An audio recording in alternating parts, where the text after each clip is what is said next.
This isn't just a story, it's a confession, a secret I've held onto for years, a moment that changed my life, not because of what I gained, but because of what I lost. It all started with a mistake, a simple act of carelessness that would tear my family apart and lead me down a path of twisted revenge. You see, I won a luxury mansion in a contest, and I decided not to tell anyone.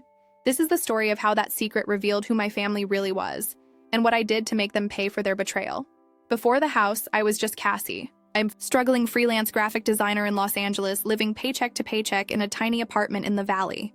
My days were a blur of client calls, tight deadlines, and the constant hum of my air conditioner trying to fight off the California heat. I drove a beat-up Toyota Yaris that I'd inherited from my grandmother, its bumper held on by a prayer, and a rusted bolt.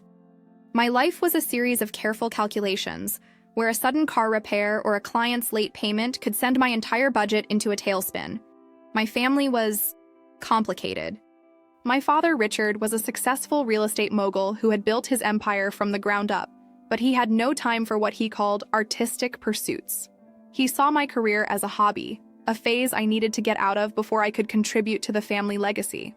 He was all about status, appearances, and the bottom line. My mother, Gloria, was a former socialite who lived for charity galas and high society events. She was obsessed with maintaining the family's image, and my modest lifestyle was a source of constant embarrassment for her. Then there was my older brother, Ethan, the golden child. He had followed in my father's footsteps, working for the family business and living a life of privilege. He was arrogant, condescending, and never missed an opportunity to remind me how I was falling behind. My younger sister, Chloe, was a social media influencer with a massive following, and she saw the world as her personal stage. She was shallow, materialistic, and completely out of touch with reality, but she was the darling of the family. The rest of my family was just as difficult. My uncle, Mark, my father's younger brother, was a flamboyant interior designer who loved to criticize my taste in everything from clothes to furniture.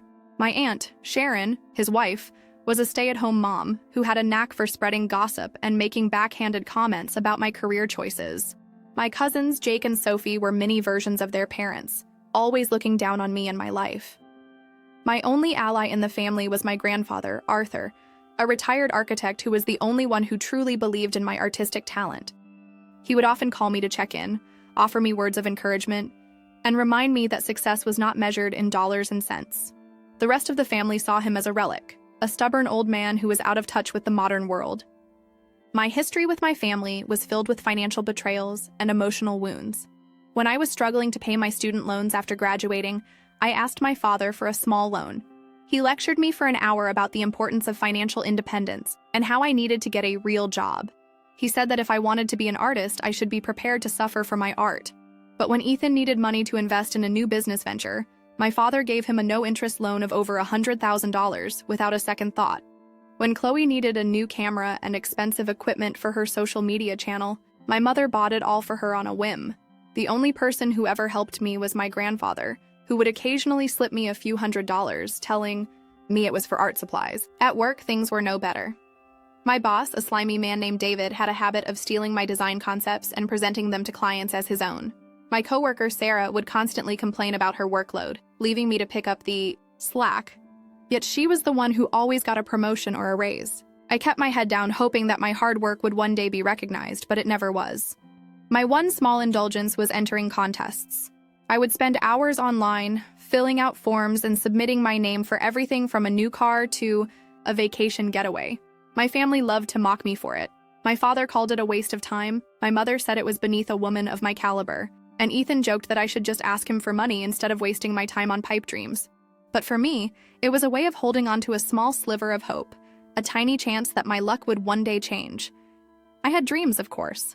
I wanted to travel to Paris, to see the art that I had only ever seen in books. I wanted to have enough money to finally get my car fixed and to not have to worry about whether or not I could afford to go grocery shopping. But these dreams seemed increasingly distant as I approached my late 20s, still paying off my student loans and living with a small but persistent credit card debt that never seemed to diminish despite my careful budgeting.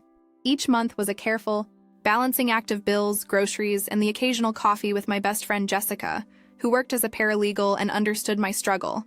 I clipped coupons, compared prices, and knew exactly which store had the best deal on everything. I had mastered the art of appearing perfectly fine while constantly calculating costs in my head, wondering if I could afford to say yes to an invitation or if I needed to invent an excuse to stay home. This was my life before everything changed. Ordinary, sometimes difficult, occasionally lonely, but stable in its own way. I had no idea how one simple contest entry was about to completely upend everything I thought I knew about myself and the people I called family. The contest I won was for a brand new luxury mansion in Malibu. I had entered it on a whim. My friend Jessica had sent me the link, telling me that the house was stunning and that I had nothing to lose by entering. It was one of those online sweepstakes where all you had to do was fill out a form with your name, address, and email. I entered, not thinking anything of it, and promptly forgot all about it. A week later, I got an email from a company I didn't recognize, telling me that I had won the grand prize. I thought it was a scam at first. I had entered so many contests that I was used to getting spam emails and fake winning notifications. I deleted the email and went on with my day. But then I got a call from an unknown number. "Hello, this is Mr. Henderson from Elite Properties," the voice on the other end said. "I'm calling to inform you that you are the winner of the Malibu Dream Home Sweepstakes." My heart stopped. This couldn't be real. I asked him to send me a certified letter, and 2 days later, a thick envelope arrived at my apartment. Inside, there was an official letter, a notarized document, and a key card. I stared at the key card, my hands shaking. This was real. I had won a brand new luxury mansion in Malibu, a house valued at over $15 million. I didn't sleep at all that night. Instead, I spent hours researching the sweepstakes and the company that ran it. I found countless articles and interviews with the CEO, all of them confirming that the contest was legitimate. The winner was required to take possession of the property within 30 days and pay the property taxes, which I had to figure out. It was then that a strange thought crossed my mind. What would happen if I told my family? The thought filled me with dread. I knew what would happen. My father would try to take control of the house. My mother would want to throw a lavish party. To show it off, Ethan would demand a share of the property, and Chloe would try to use it as a backdrop for her social media content. I would become nothing more than a walking ATM, a resource for them to exploit. The mansion would become a source of endless conflict and misery, a symbol of their greed and entitlement. As the sun rose, I made a decision. I would claim the mansion, but I would tell no one. Not my parents, not my siblings, not even Jessica. At least not right away. I needed time to process this, to make a plan, to understand what this mansion would mean for my life before everyone else tried to tell me what to do with it. That morning, I called in sick to work and made an appointment with my grandfather, Arthur.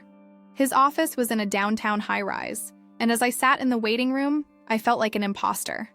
"Cassie," he greeted me, extending his hand. He was in his 80s, with salt and pepper hair and kind eyes behind his expensive glasses. "What can I help you with today?" I took a deep breath and placed the notarized document on his desk. I need to know how to claim this without anyone finding out it was me. His eyes widened briefly as he examined the document. Then he nodded professionally. "I see. Well, you've come to the right place." Over the next 2 hours, Arthur explained my options. In California, sweepstakes winners could claim prizes through trusts or legal entities that would keep their identities private. He outlined the process of setting up a blind trust, how property taxes would work, and the importance of assembling a team of lawyers and financial advisors to help manage such a large asset. The biggest mistake winners make, he told me, is telling too many people too quickly. Once that happens, there is no going back. I nodded, relieved that my instinct had been correct. I want to do this right. I don't want this mansion to ruin my life. As I left Arthur's office with a folder full of documents and a list of next steps, I felt a strange mix of excitement and dread. I owned a multi-million-dollar mansion, yet I couldn't share this life-changing news with anyone. I would be living a double life, pretending to be the same struggling graphic designer while secretly being a homeowner of a luxury property in Malibu. Over the next 2 weeks, I worked with Arthur to establish the trust, claim the mansion, and set up a fund for property taxes. We created a comprehensive financial plan that would ensure I would never have to worry about money again, even if I lived to be 100. The mansion was real now, sitting in a trust under my control. Yet, my day-to-day life remained unchanged. I still went to work, still complained about bills with coworkers, still drove my old Toyota. The secrecy was starting to weigh on me. I found myself wondering about my family. Would they be happy for me if they knew? Would they respect my boundaries, or would they see me as nothing more than a new source of income? The questions haunted me, and gradually an idea began to form. What if there was a way to find out how my family would react to my newfound wealth, without actually revealing it? What if I could test their character before deciding who to share my secret with? The plan crystallized one night as I lay awake staring at the ceiling. I would create a scenario where I needed a significant loan. Not a huge amount, but enough to be significant. I would approach each family member with the same story, the same request, and see who would help me without the prospect of gaining anything in return. Only then would I know who deserved to be part of my new life. The next day, I met with Arthur again to ensure my finances were properly secured before proceeding with my plan. We had established a diverse investment portfolio, set up trusts for future charitable giving, and created a modest personal account that would allow me to access funds without raising suspicion. The bulk of the money was safely invested, untouchable by anyone but me. "Everything is in order, Cassie," Arthur assured me, sliding a folder across his polished desk. "Your financial future is secure. You could stop working tomorrow if you wanted to." The thought was tempting, but I knew an abrupt lifestyle change would raise questions. I wasn't ready to answer. "I think I'll stay at my job for now," I replied, "at least until I figure some things out." That evening, I invited Jessica over for dinner. As we sat on my small patio with glasses of wine, I decided to share part of my plan with her. I couldn't keep everything bottled up, and I trusted her more than anyone. "I'm thinking about conducting a sort of experiment with my family," I began carefully. Jessica raised an eyebrow. "What kind of experiment?" I took a deep breath. "I'm going to tell them I lost my biggest client and that I'm facing a financial crisis, just to see who actually cares enough to help me when I need it." Jessica's expression shifted from curiosity to concern. "Cassie, that seems manipulative. Why would you do that?" "Because I'm tired of being the only one who helps when others need it," I said, not quite meeting her eyes. "I want to know who would be there for me if the tables were turned." "But lying to test people, that doesn't sound like you." Jessica set down her wine glass. "Why not just ask them how they feel about you? Have an honest conversation." I laughed without humor. "Right? Because my family is so great at honest conversations.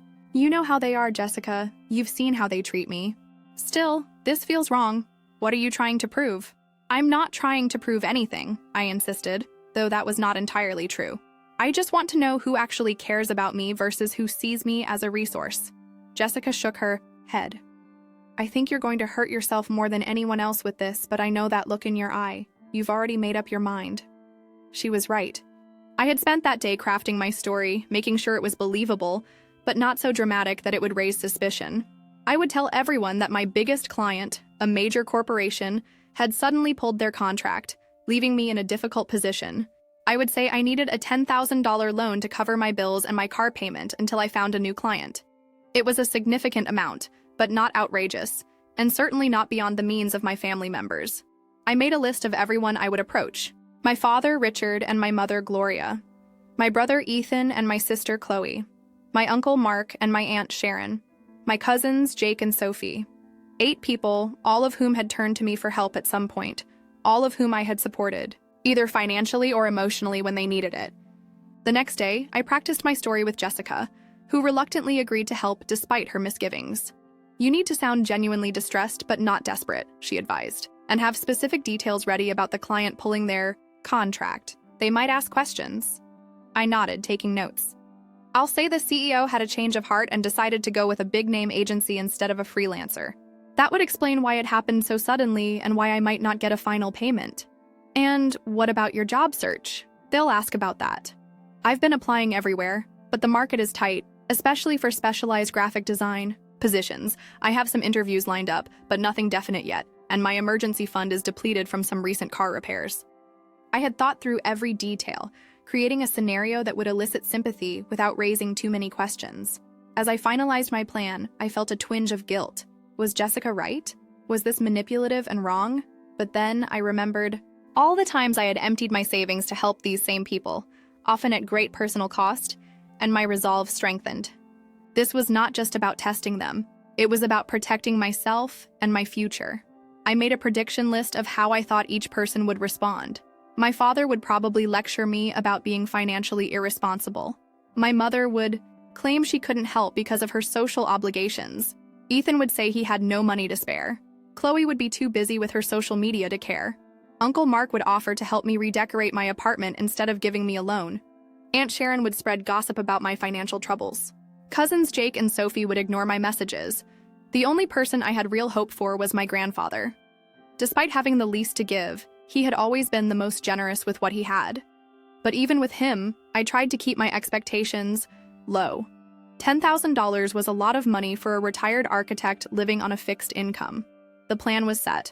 Over the next week, I would reach out to each family member individually, tell them the same story, and see who stepped up. Only then would I decide who deserved to know about my mansion. Only then would I know who truly cared about me beyond what I could do for them. With a mix of anticipation and dread, I picked up my phone and made the first call. It was time to find out who my real family was. I decided to call my father first. Richard had always prided himself on being a loving parent, frequently reminding us how he had built his empire for his children. If anyone would help, I thought it would be him. My hands trembled slightly as I dialed his number. He answered, on the first ring, sounding distracted. "Hi, Dad," I said, intentionally making my voice sound strained. "Cassie, is everything okay? You sound upset." I launched into my prepared story, telling him about the client suddenly pulling their contract, the lost wages, and my precarious financial situation. As I spoke, I could hear his breathing change, growing more concerned with each detail. "Oh, honey, that's terrible," he said when I finished. "Have you applied for a job at a big-name agency? What about your emergency fund?" I explained that a big-name agency would take weeks to get back to me, and that my emergency fund had been depleted by recent car repairs for some concerning symptoms. I did not specify what the symptoms were, allowing his imagination to fill in the blanks.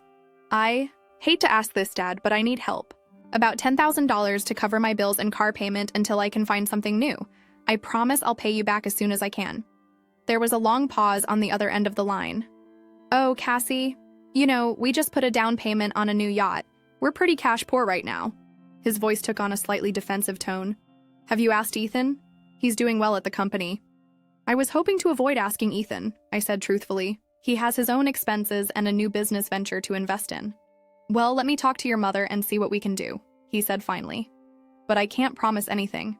You know how tight she is with money, especially when it comes to, well, I did know. My mother had never considered me her responsibility, making it clear from the beginning that her money was for her social life and her children. "Sure, Dad. Just let me know as soon as you can. The bills are due next week." "I will, honey, and I'm so sorry about your client. These things always work out for the best, though. Maybe this is a sign you should look at changing careers to something more stable." After hanging up, I noted his response in a journal I had started for this purpose. He had expressed concern, but immediately looked for ways to pass the responsibility to someone else. He had not outright refused, but I suspected his conversation with my mother would conveniently result in them being unable to help. The next day, I met my mother, Gloria, for lunch. I chose a public place, thinking she might be less likely to react negatively in such a setting.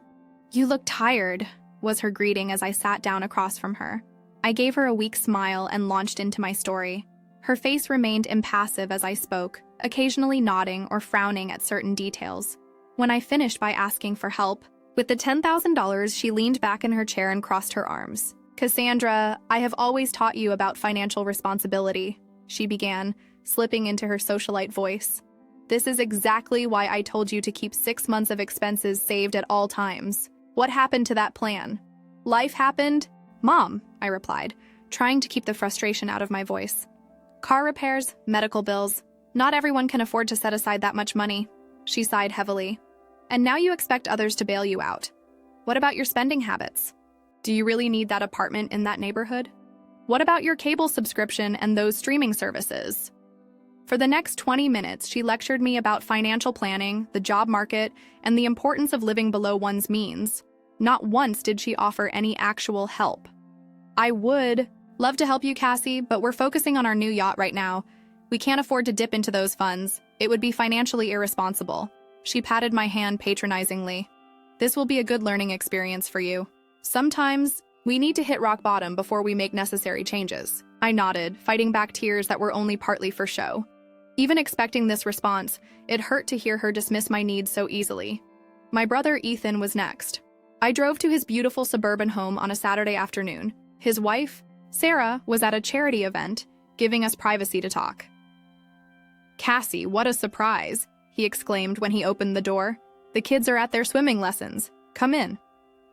His house was immaculate, with expensive furniture and framed professional family photos on every wall.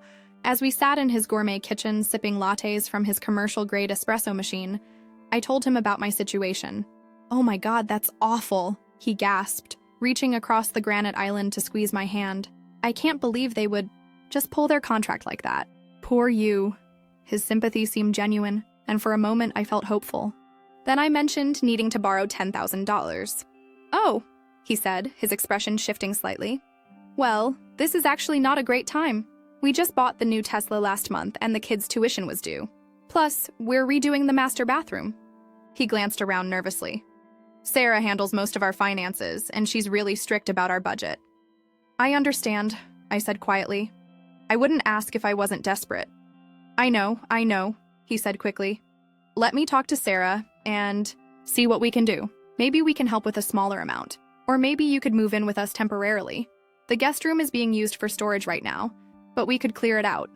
I thanked him for the offer, but explained that moving would be difficult, with my job search centered in the city. He promised to call me after speaking with Sarah, but the way he avoided eye contact told me all I needed to know. My sister Chloe was perhaps the most disappointing. After sending her a detailed text about my situation, she responded with a brief message. "That sucks, sis. Really tight right now myself. We'll call you later." She never did. My follow-up. Messages went unanswered, and when I tried calling her directly, the calls went straight to voicemail. This from the same sister who had borrowed thousands from me over the years, always with tearful promises of repayment that never materialized. My uncle, Mark, was blunt when I called him, not bothering with even a pretense of sympathy. "Cassandra, I'm sure this is difficult, but we're not in a position to help. Perhaps this is an opportunity for you to learn better financial management skills. Have you considered downsizing your apartment or getting a roommate?" When I pointed out that I had helped them with repairs to their vacation cabin last year, he bristled. "That was different. That was a family property that you also enjoy using." The fact that I had only been invited to the cabin once in 5 years apparently did not matter. My Aunt Sharon was even worse. "You're not my daughter," she said plainly.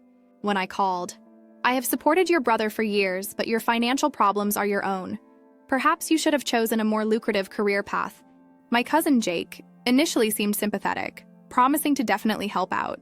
He even suggested meeting for lunch to give me a check. But when the day came, he texted an hour before saying something had come up and he would reschedule. He never did and eventually stopped responding to my messages altogether. Aunt Sharon's response was perhaps the least surprising but still painful. "Well, Cassandra, I always said that career of yours seemed unstable. I told your father you should have taken that job at the big-name agency after college, but no one listens to me." She then proceeded to tell me about all the financial troubles other family members had experienced and how they had overcome them without begging for handouts. By that evening, I had heard from Chloe that Aunt Sharon was telling everyone about my financial irresponsibility. After a week of rejections, half-promises, and outright silence, I was emotionally exhausted. The experiment had confirmed my worst fears about my family, but the reality was still painful to accept. 7 people who had repeatedly asked for and received my help over the years could not or would not return the favor when I needed them. Then my phone rang. It was my grandfather, Arthur. "Cassie, honey, I just heard from your mother about the client. Are you okay?" His voice was warm with genuine concern. I had not actually reached out to Arthur yet, planning to call him the next day. The fact that he had called me first after hearing about my situation secondhand spoke volumes. "I'm hanging in there," I said, the emotion in my voice now entirely real. "Listen, I want to help. Can we meet for lunch tomorrow?" My treat, of course. The next day, we met at a small diner near his apartment. Arthur looked exactly as he always did, his silver-streaked hair pulled back in a simple ponytail, wearing jeans and a cardigan with mismatched buttons. He hugged me tightly before we sat down. "I'm so sorry about your client, sweetheart. That company never deserved you anyway." As we ate, he asked thoughtful questions about my job search and offered to reach out to some former colleagues who had connections in the business world. Then, after our plates had been cleared, he reached into his briefcase and pulled out an envelope. "I want you to take this," he said, sliding it across the table. "It's $7,000. I know it's not the full amount you need, but it should help with the rent at least." I stared at the envelope in shock. "Arthur, I can't take this. This is too much." "Nonsense. Family helps family, and I want you to know something else. He reached across the table and took my hand. If you need a place to stay to save on rent, my sofa pulls out into a bed. It's not fancy, but you're welcome to stay as long as you need to. Tears filled my eyes, and this time they were completely genuine. Thank you, I whispered, overwhelmed by his generosity. Now don't you worry about paying this back right away, he continued. Get back on your feet first. Find a job you actually like this time. Life is too short to work somewhere that doesn't appreciate you. As we left the diner, Arthur hugged me again. You're going to be okay, Cassie. You're smart and capable. This is just a bump in the road. Driving home, I clutched the envelope containing $7,000, more money than I knew Arthur could comfortably spare. The contrast between his response and the rest of my family's could not have been more stark. The only person who had offered genuine help was the one with the least to give. After meeting with Arthur, I did some research that left me stunned. $7,000 represented nearly all of his savings, and I discovered that he had been quietly dealing with complications from a recent heart attack. His medication costs had recently increased, and he had been picking up extra consulting work to make ends meet. The knowledge hit me like a physical blow. Arthur, who had so little, had given me almost everything he had without hesitation or conditions.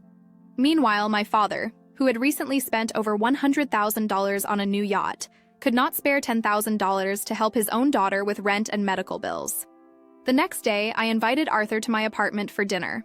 As he settled onto my worn couch, I noticed for the first time how tired he looked, the fine lines around his eyes deeper than I remembered. Arthur, I need to tell you something, I began, setting a cup of tea in front of him. I haven't been completely honest with you. His expression remained open, curious rather than concerned. What is it, honey? I didn't lose my client. The company is fine. I still have my position. The words tumbled out quickly. I made up the story to see who in the family would help me if I needed it. Arthur was quiet for a moment, then nodded slowly. I see. Are you angry with me? I asked, suddenly afraid of losing the one genuine relationship I had discovered through this experiment. He considered the question. No, not angry. Sad, maybe. Sad that you felt you needed to test people this way. He took a sip of his tea. But I understand why you did it. Our family has not always been kind to you.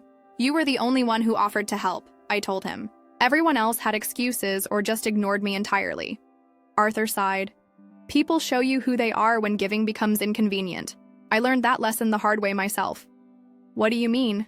He set down his cup and folded his hands in his lap. Your grandmother, my first wife. Did I ever tell you why we really divorced? I shook my head. The family story had always been vague, something about growing apart. I came into a small inheritance when my father died, about $50,000. Not a fortune, but significant for us at the time. Your grandmother immediately had all these plans for the money, mainly investing in her friend's business ventures. He smiled ruefully. I wanted to save it for our future, maybe buy a small house eventually. We fought about it for months. What happened? One day, I discovered she had forged my signature and withdrawn most of the money. By the time I found out, it was gone, invested in a restaurant that failed within a year. He shook his head at the memory. When I confronted her, do you know what she said? That it was our money, not just mine, and she had as much right to it as I did, as if my name on the inheritance meant nothing. I was shocked. I had no idea. The family preferred the growing apart story, less messy. He reached for my hand. The point is, I learned that some people see you as a resource rather than a person, and it's a painful lesson. I'm so sorry that happened to you, I said, squeezing his hand. It was a long time ago, but it taught me something important about money and relationships. He looked at me intently. Money doesn't just reveal who others truly are, Cassie. It reveals who we are too. How we use it, how we share it, how we talk about it. It's a powerful mirror. His words resonated deeply. In that moment, I made a decision. Arthur, there's something else I need to tell you. Something big. I took a deep breath. I won the Malibu mansion 3 weeks ago. It's worth over $15 million. His eyes widened, but he remained silent, waiting for me to continue. I haven't told anyone else. Not my parents, not Ethan or Chloe, not even Jessica. You're the first to know. Oh, Cassie, he breathed. That is life-changing. I know. And that's why I did this test. I needed to know who would be there for me without knowing about the mansion. Arthur nodded slowly. I understand that, but what will you do now? That's what I'm trying to figure out. The mansion is secure and I have good lawyers, but I don't know how to handle the family. Arthur considered this. You know you don't owe anyone anything, Cassie. Not even me. But I want to help you, I insisted. Your medical expenses, a better apartment, whatever you need. He smiled gently. I don't need anything from you, sweetheart. I'm happy with my life. My apartment is small, but it's full of things I love. My car runs most of the time. I have my work and my books, and now this wonderful secret with my favorite niece. He patted my hand. Just knowing you're secure and happy would be enough for me. Her selflessness brought tears to my eyes. Here was someone who had given me almost everything he had when he thought I needed it, and now was asking for nothing in return when he knew I had millions. As we continued talking into the night, the contrast between Arthur and the rest of my family became even more stark. While I had been conducting my experiment, word had spread through the family about my supposed financial troubles. Instead of prompting concern, it had mainly generated gossip and judgment. My phone buzzed with a text from my mother. Heard you asked Ethan for money too. You should have told me you were asking everyone. Feels like you're playing us against each other. Another came from my father. Sharon tells me you have been calling everyone for handouts. This is exactly the kind of irresponsible behavior I warned you about. The family had turned my request for help into evidence of my character flaws rather than an opportunity to show compassion, and in doing so, they had revealed everything I needed to know about the true nature of our relationships. The morning after my conversation with Arthur, I met with him to discuss my long-term financial plans. Now that I had clarity about my family relationships, I could make decisions about my future with open eyes. I want to set up a trust for my grandfather, Arthur, I told him. Something that will cover his medical expenses and provide him with a comfortable retirement, but in a way that feels like a gift rather than charity. He is very proud. Arthur nodded, making notes. We can structure it as a family trust that provides a monthly stipend. He wouldn't have to manage a large sum all at once, which can be overwhelming for someone not used to wealth. Perfect. And I want to buy him a small house near wherever I decide to live. Nothing extravagant, just comfortable and accessible for someone with health issues. We spent the next hour discussing investment strategies, charitable foundations, and my own living situation. I had decided to give notice at my graphic design job and focus on establishing a nonprofit organization aimed at helping elderly people living alone, inspired by Arthur's situation and the many others like him. What about the rest of your family? Arthur asked cautiously. Do you plan to tell them about the mansion?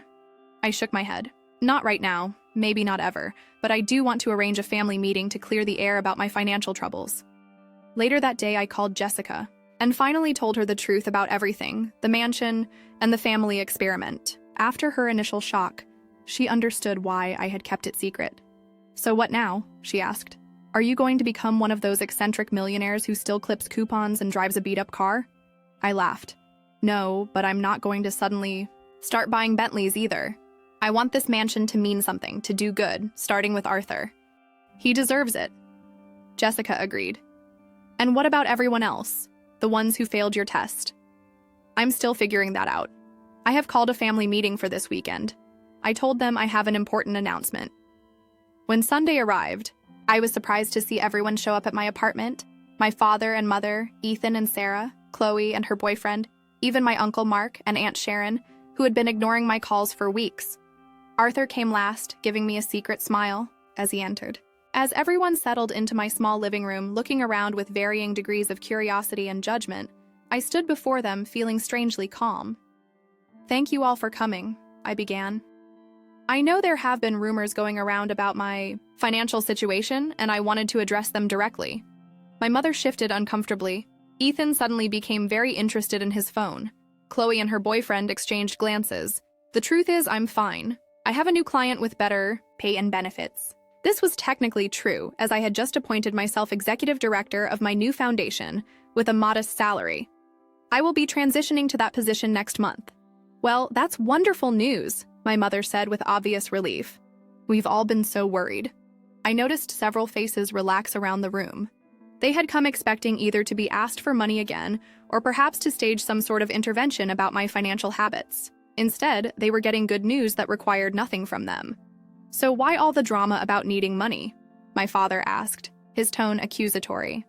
Why ask everyone for help if you had a job lined up? I met his gaze steadily.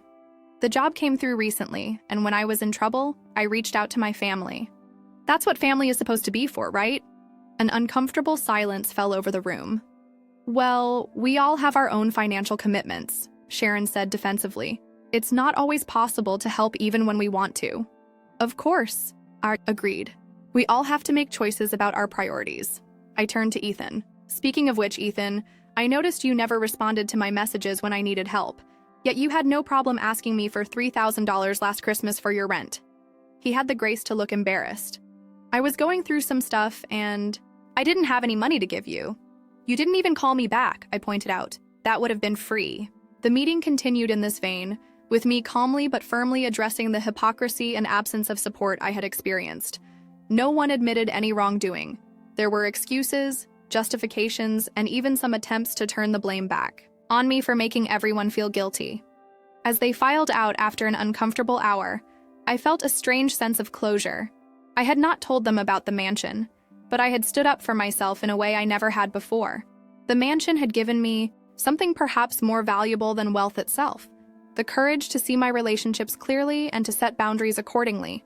Arthur stayed behind after everyone left, helping me clean up the coffee cups and plates. You did well, he said quietly. That could not have been easy. It was actually easier than I expected, I replied. For the first time, I wasn't afraid of disappointing them, because I realized their opinion of me was never based on who I really am. Arthur smiled. That's a powerful realization. So, what happens next? Next, I said, we start looking at houses for both of us. 1 year later, my life was unrecognizable from the day I had first discovered those matching contest numbers. I had moved into a beautiful but modest home in a quiet neighborhood, with a garden that brought me joy each morning. Just 3 blocks away was Arthur's new house, a single-story craftsman with wide doorways to accommodate his walker on the days his heart condition made walking difficult.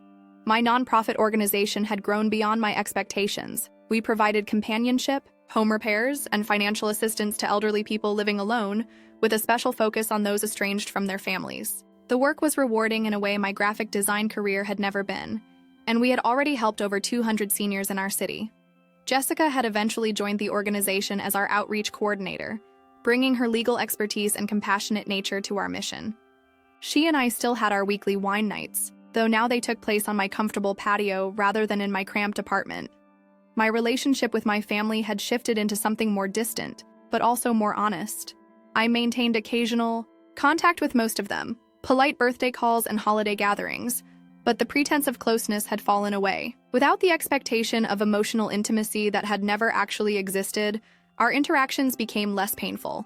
None of them knew about my mansion. As far as they were concerned, I had simply found success with my new career in nonprofit management. They seemed to accept this explanation without much curiosity about the details, which told me everything I needed to know about their interest in my life.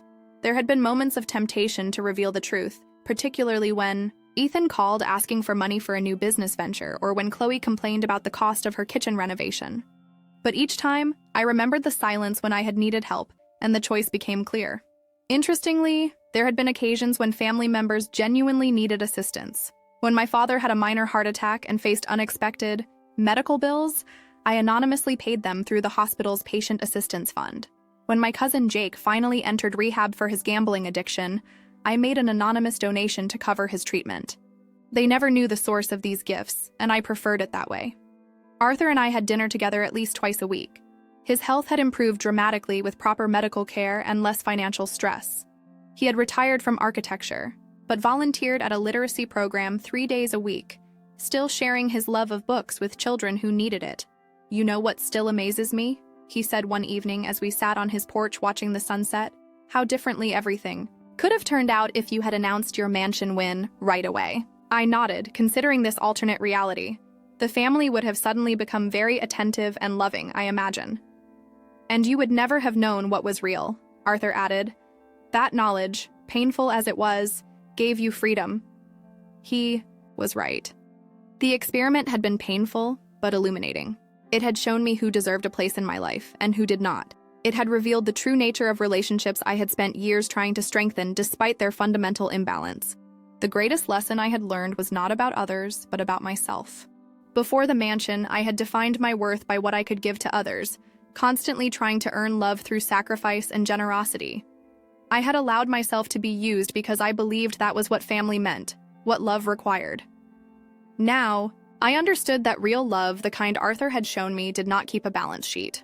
It gave freely without expectation of return, but it also respected boundaries and dignity. It was honest and consistent, present in good times and bad. I had initially kept my winning secret out of fear, worried that money would corrupt my relationships. What I had not anticipated was how the secret would clarify them instead, stripping away pretense and revealing truth. The mansion had not changed who anyone was. It had simply illuminated who they had been all along. My life now was rich in ways that had nothing to do with my bank account. I had purpose through my foundation, genuine connection with Arthur and Jessica, and a hard-won understanding of my own worth that no external validation could shake. Perhaps most importantly, I had peace. The constant anxiety about finances that had been my lifelong companion was gone, but so too was the desperate need for approval from people incapable of giving it. I had built a life aligned with my values, rather than my insecurities. Arthur reached over and patted my hand, bringing me back to the present moment. "You did good, kiddo. Not just with the mansion, but with what you learned." I smiled at him, overwhelmed with gratitude for this man, who had shown me what family truly meant. I had a good teacher. As the sun dipped below the horizon, painting the sky in shades of pink and gold, I thought about the journey that had brought me here. From the shock of those winning numbers to the pain of rejection to the joy of creating something meaningful with my unexpected fortune. The mansion had changed my life, yes, but not in the ways I had initially feared or hoped. It had simply given me the freedom to see clearly and choose wisely. The most valuable thing I had gained had nothing to do with a mansion in Malibu. It was the understanding that the people who deserve a place in your life are not those who are there when you have everything to give, but those who stay when you have nothing to offer but yourself. Have you ever had to test someone's loyalty in your life? What did you learn from that experience? Share your stories in the comments below. If this story resonated with you, please hit like and subscribe to hear more real-life lessons that might change your perspective.